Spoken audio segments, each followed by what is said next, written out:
All right, today we're working on lesson 10.1 and 10.2. So what this section is about is just parts of a circle. So hopefully some of this is review, some of this will be new. So on this first circle over here, the center is A. So the notation for the center of a circle would look like this. So this is our little symbol, and then you always use capital letters when you're naming points. So that would be circle A. Over here, this circle, let's say the center had an X, then it would be circle X. Right? So that's how we name, just like angles, when we're naming angles, we use this symbol, right? So when we are naming circles, that's our name. So we have the radius here. So remember, the radius is only halfway. So radius is halfway across the circle.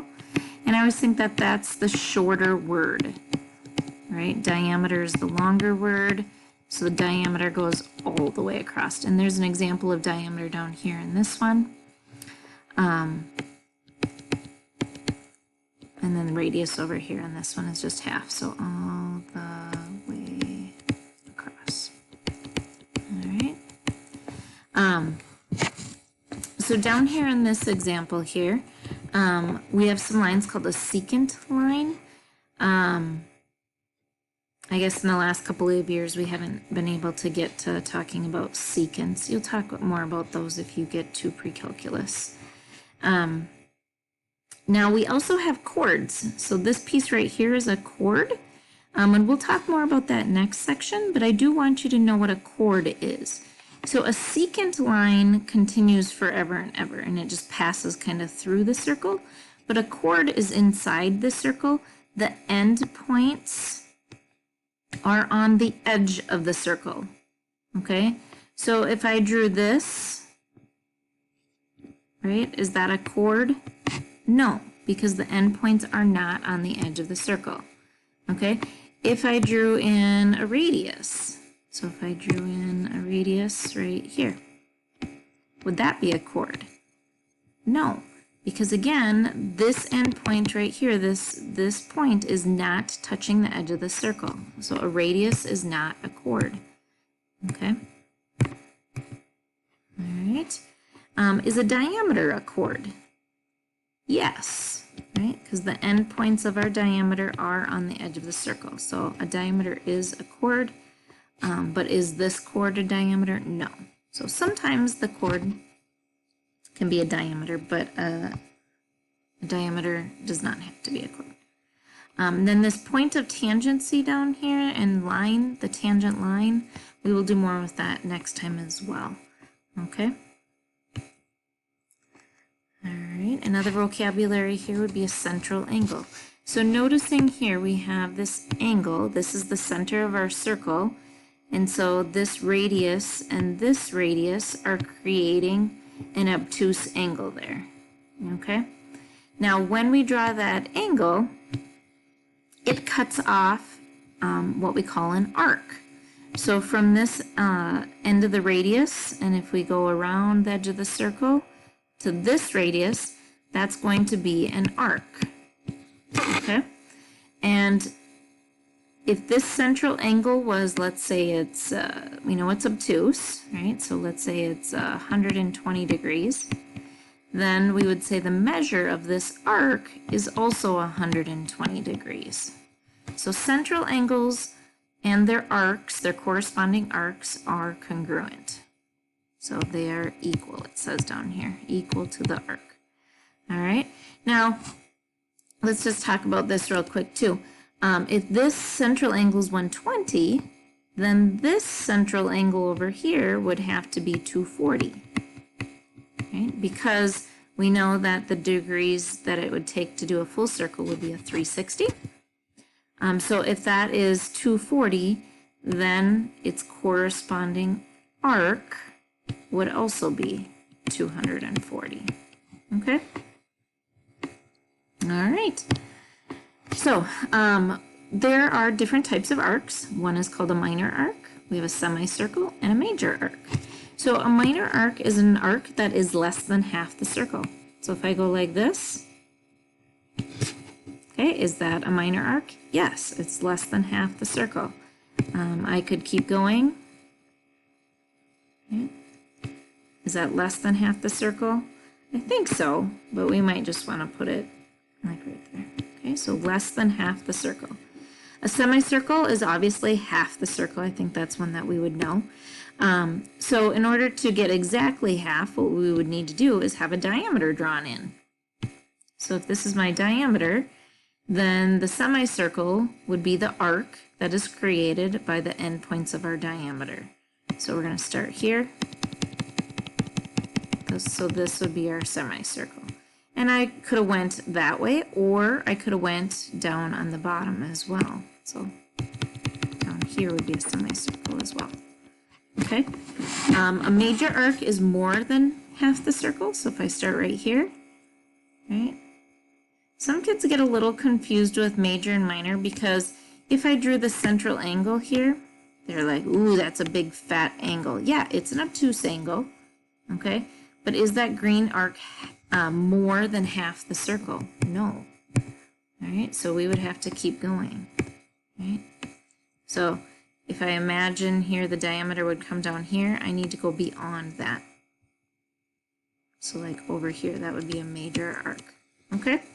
So on your homework, you're going to have to tell me if the arc is minor or major or a semicircle. So on my first example here, I've got arc SVT. Notice the notation, it's got kind of like a curve over it. So I start at S, I go to V, and then I go to T. Now, which way do I go? Well, if I went this way, up to V, then I would have to backtrack like that, right? We don't want to do that. We want to do one smooth thing. So if I start at S, I go to V, and then I go to T. That's the arc we're talking about. Notice they did not have to say S, then R, then V, then U, then T. We could just say S, V, T, okay?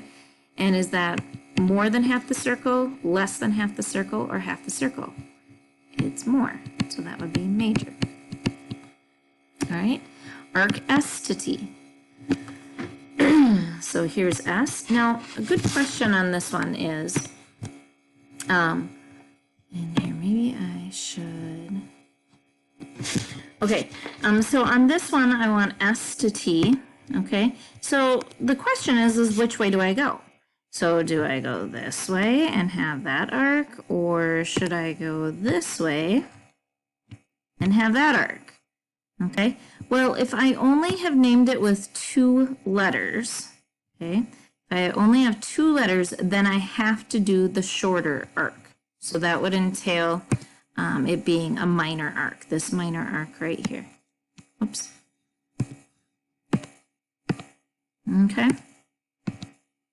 So minor arc on that one. So if there's only 2 letters, we have to do the shorter arc. All right, so the next one here, we want arc SR. So again, are we talking about that one? Or are we talking about that one? Okay, well, we have to do the shorter one. Okay, so S to R would be right here. So again, that's going to be minor. Okay, the next one says we want to do arc S to T to U. So S to T to U. So even though we use 3 letters, right? Some people think, oh, we got 3 letters, it's major. No, it's still less than half the circle. So that would be a minor arc. Okay, a couple more examples here. So arc ABC. So A, B, C. All right, well, it looks like A to C here is going to be a diameter. So the endpoints of the diameter are A to C. So A to B to C, it would be a semicircle. Okay. All right, my next question is asking about arc A to D. So again, do I make this big one here that's more than half a circle? Nope. We would want just the shorter one because we are only using 2 letters. So that would be a minor arc. And again, it looks pretty big. So some kids are like, oh, that's major. Because the central angle is an obtuse angle. So they're like, oh, that's fat, that's big. Nope, it's still less than half the circle. All right, arc B to D. So if I start at B, go to D. Now, how about this one? Well, if I go that way, Or if I go that way, don't I start and end up at the same spot? Yep. So that means that would be a semicircle. It's half the circle. Okay. And last one here, BCA. So B, do I go back to C and then back to A? Do I backtrack? Nope. BCA. So that's going to be a major. Okay. All right, circumference. Here's our formula, 2 pi r. So on this example here, 14 is my diameter, so my radius would be 7, so 2 pi 7. So that would give me 14 pi, and then I type that in on my calculator, and we are going to use 3.14 again. So 14 times 3.14, and we get 43.96. And I believe on the homework I want you to round to the nearest tenth. So this 6 would round that up to a 0, so that would make this be 44.0. Okay. All right, the next one, we want to find the length of the arc. So one quick thing, what circumference would be is if I took my pencil, right, and or actually a better thing would be if I took a piece of string and I laid the string around the edge of this, and then I took my string and I cut it and I laid it out. How long would that be? That's what I'm finding. So this would be 44 feet. Okay, so it's just a length. So on this arc length, all we want to know is how long is that little piece. Okay, so let's say the radius again is 7. So we'll use the 7 there. So if I do 2 pi r, right, that was my 14 pi. Okay, that's the whole circle. I only want this much of the circle. So what I then need to do is times it by the angle. All right, so times it by 72 over 360. Okay, so typing that in, I'm going to go 14 times 3.14 times 72. So all of the top ones equals, and then I'm going to divide it by 360. And 8.79, so we'll go 8.8, which makes sense, right? If the entire circle was 44 feet, right, this little part here then would just be 8.8 feet, okay? And that's, again, if they have the same radius. So we're going to assume that they both have a radius of 7. Okay, so that's circumference and arc length. And the last thing here is finding arc measures. So the hint on this one is remembering that semicircles are 180. So like right here from C to F, that would be 180. So if I know this central angle here is 126, then that central angle and that central angle have to add up to 180. So that would have to make this one be 54. Right? So the total there of that arc was 180. So each piece then is going to be, sorry, so this would be 126 and this would be 54. Okay. Now we still have kissing angles, right? So if this is 54, then over here would be 54, and then this arc would be 54. Okay. Then remembering we have 360 in an entire circle. So 360, take away 54, take away 126, take away 54. That would leave me with 126 for this one. And these little marks, remember, mean that they're equal. So if I divide that in half, each of these would be 63. And then this arc up here would be 63. So just by giving you that one central angle, we were able to figure out all the rest. Okay, so arc EFC then, where's E? EFC. So I'm going to add the 54 plus the 126 plus the 54. So whatever that gives me, that would be that arc. Okay, so on this one we want to find S to P to Q, and it's an angle, measure of angle, S to P to Q. So if I want to know that inside angle, well, if I just figure out this arc out here, I would know the angle.